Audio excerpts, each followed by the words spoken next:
Soyez les bienvenus dans le club si vous nous rejoignez. Ça y est, il y a quelques minutes, l'AIEA vient de publier son rapport, vous le savez, après sa mission d'inspection de la centrale de Zaporijia, la plus grande centrale nucléaire d'Europe. Voilà les premières recommandations de l'agence. La situation actuelle est intenable. Il faut absolument prendre des mesures provisoires, préconisant notamment l'établissement d'une zone de sécurité nucléaire et de protection. Qu'est-ce que ça veut dire précisément? Nos invités sont toujours autour de la table pour l'analyse, mais d'abord, on va partir dans cette région de Zaporijia où nous attend notre équipe. Thomas Misraki et Charlotte Lefetet, vous êtes sur place depuis plusieurs jours maintenant. C'était un rapport qui était attendu, en tout cas, par les autorités locales au moins. Et qui va dans le sens de ce que les autorités locales ukrainiennes demandaient, aussi bien le président Zelensky que le groupe Energoatom qui gère cette centrale de Zaporijia.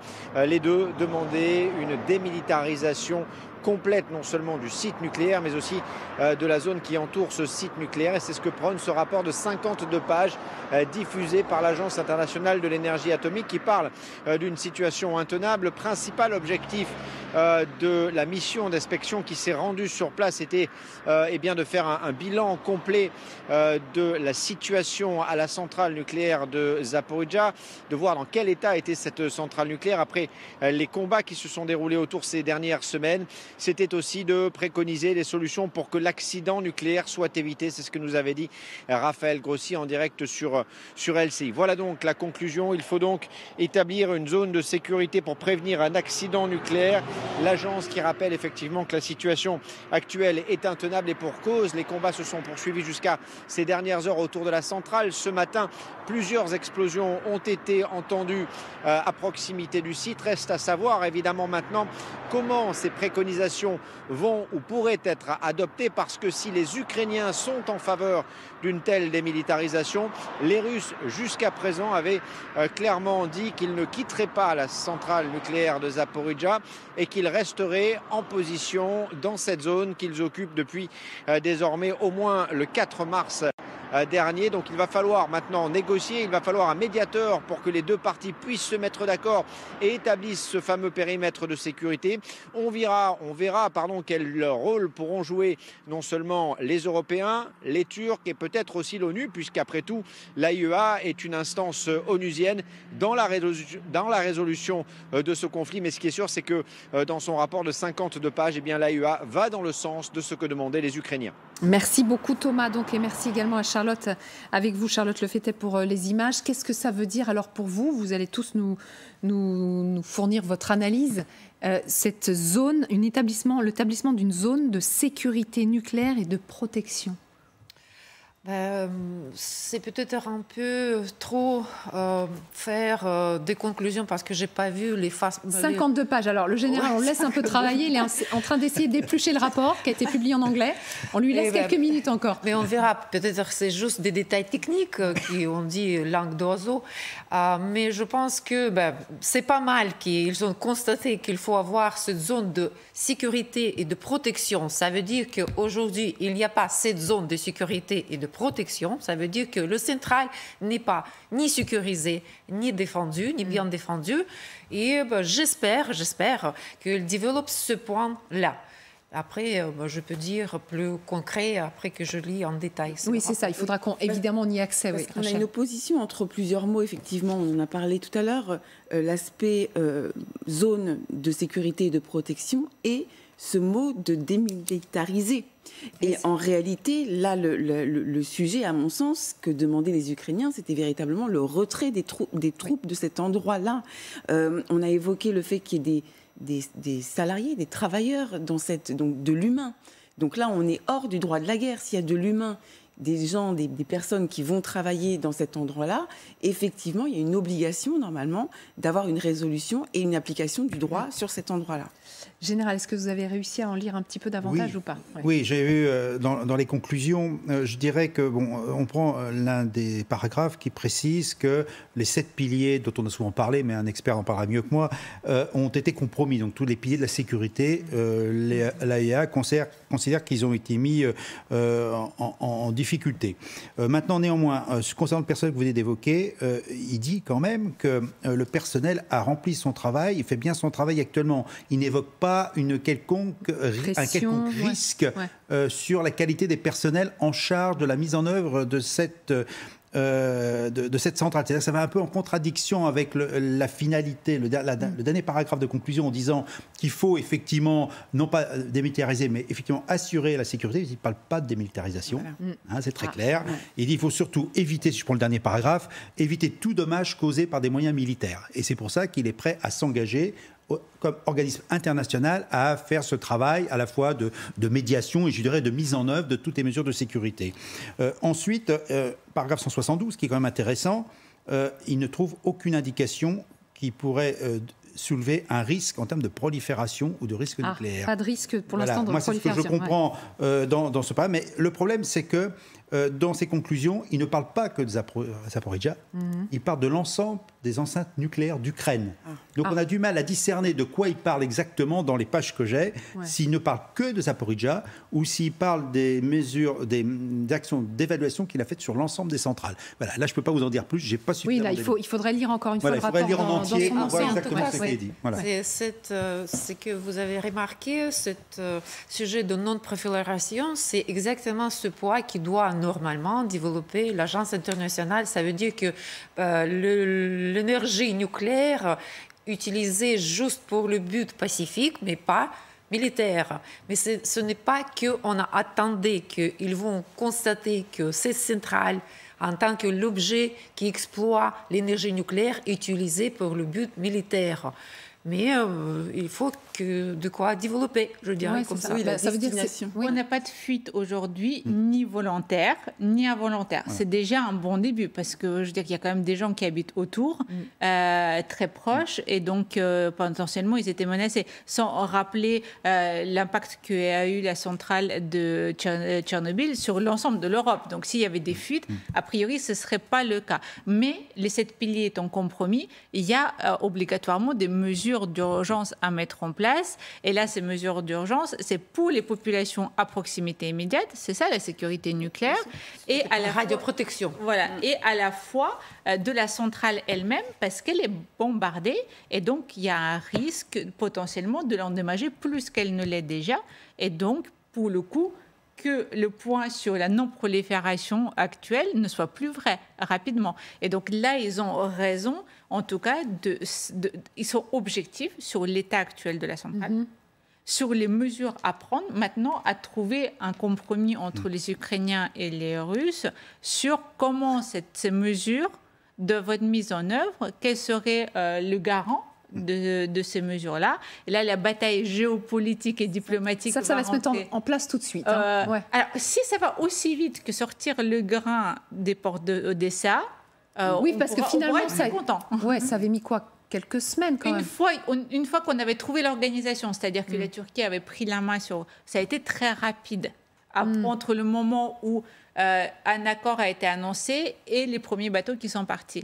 Donc si on a avec la même rapidité, on conclut à une organisation, derrière la mise en œuvre sera peut-être aussi efficace. À voir. Alors d'abord, pour étudier un peu plus en profondeur les mots, Bruno Combi est en direct avec nous. Bonjour, ingénieur en génie nucléaire.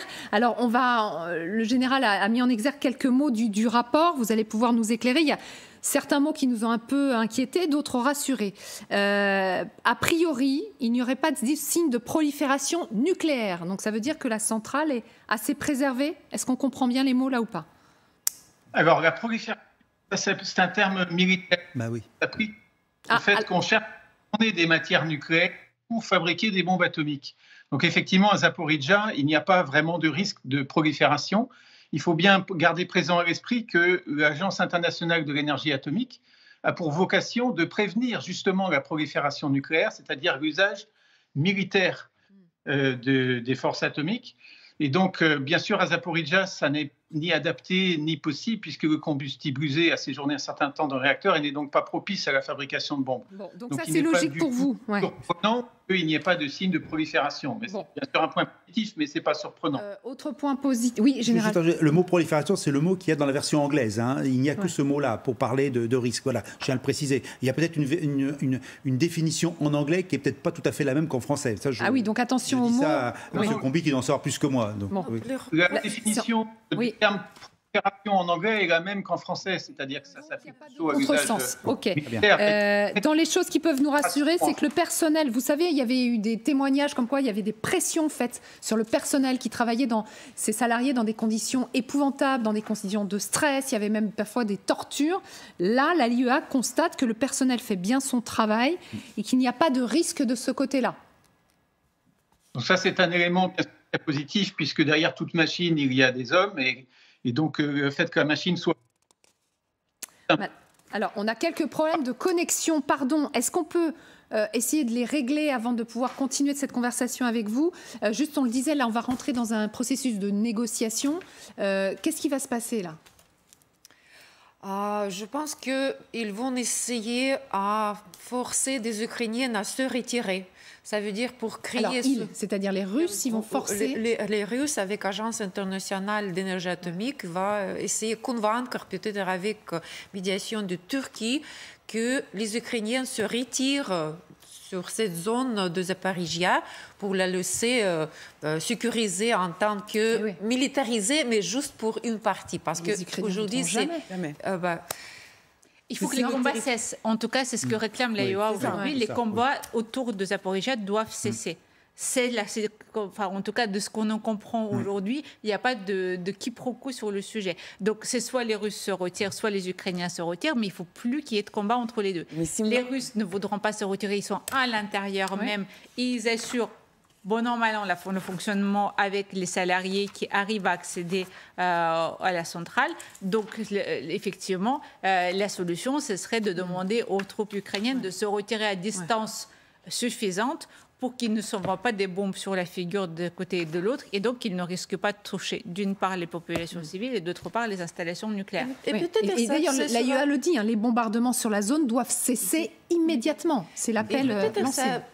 Stratégiquement, je dirais, peut-être c'est pas mal pour des forces ukrainiennes, parce qu'en tout cas, elles ne peuvent pas être accusées par des Russes en bombardement. S'ils se retirent sur le territoire en appréciant, les Russes, s'ils se bombardent, c'est évident que... Symboliquement, se retirer sur le territoire dont on assure la souveraineté, c'est quand même particulier. C'est-à-dire que d'un point de vue symbolique... Mais les Russes se retiraient de Moscou pendant la guerre avec Napoléon, après pour gagner.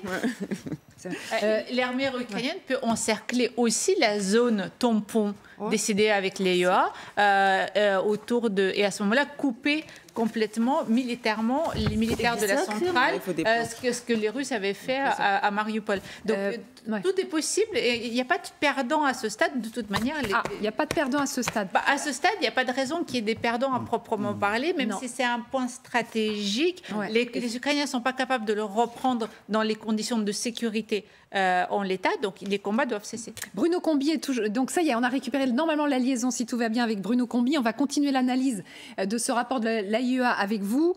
Donc on a vu les bons points. Ce qui pouvait nous inquiéter, mais là aussi vous allez nous éclairer, c'est quand l'AIEA parle de situation intenable, il faut absolument prendre des mesures d'urgence.